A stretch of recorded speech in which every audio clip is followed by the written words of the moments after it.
কোন কোন পাপে লিপ্ত হলে মানুষের রিজিক বরকত কমে যেতে পারে? বেশ কিছু পাপ রয়েছে যাতে লিপ্ত হলে মানুষের রিজিক বরকত কমে যায়। নাম্বার 1, যেমন জেনায় লিপ্ত হওয়া।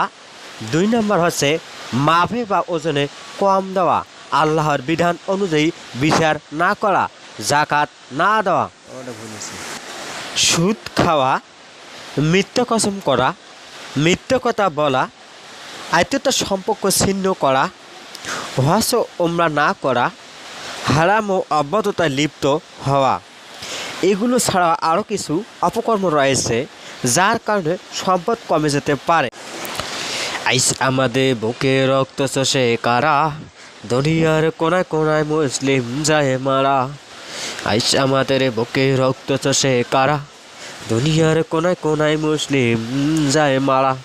মসজিদের গায়ে কারা আগুন লাগায় ফের, মসজিদের গায়ে কারা আগুন লাগায় ফের। বন্ধু তুমি আজও কেন চেনো না তাদের, বন্ধু তুমি আজও কেন চেনো না তাদের। হাসি হাসি মুখে ওরা বুকে রাখে ছুরি, হাসি হাসি মুখে ওরা বুকে রাখে ছুরি। মানবতার নামে ওরা চালায় সলসাতুরি, মানবতার নামে ওরা চালায় সলসাতুরি।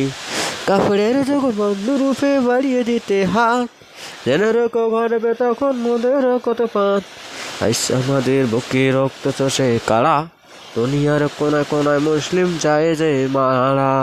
মসজিদের গায়ে কারা আগুন লাগায় ফের, বন্ধু তুমি আজও কেন চেনো না তাদের। বন্ধুরা, মহান আল্লাহ তাআলা যেগুলো পাপ কাজ থেকে আমাদেরকে নিষেধ করেছেন সেই পাপগুলো কাজ থেকে আমাদেরকে বিরত থাকতে হবে। বেশিরভাগে আমরা অনেক ভাইরা ব্যবসা করে থাকি, ব্যবসার মধ্যে আমরা নিয়ের সময় আমরা বেশি নেই এবং ওজনে দিয়ে সময় আমরা তাদেরকে কম দিয়ে থাকি। তা দর্শক বন্ধুরা, আমরা যারা মুসলিম তারা অবশ্যই আমার এই ভিডিওটা আপনারা অন্য মুসলমান ভাইদের জন্য শেয়ার করে দেবেন। আমার অনুরোধ থাকবে আপনারা অন্য মুসলিম ভাইদের কাছে এই ভিডিওটা শেয়ার করে দেওয়ার জন্য।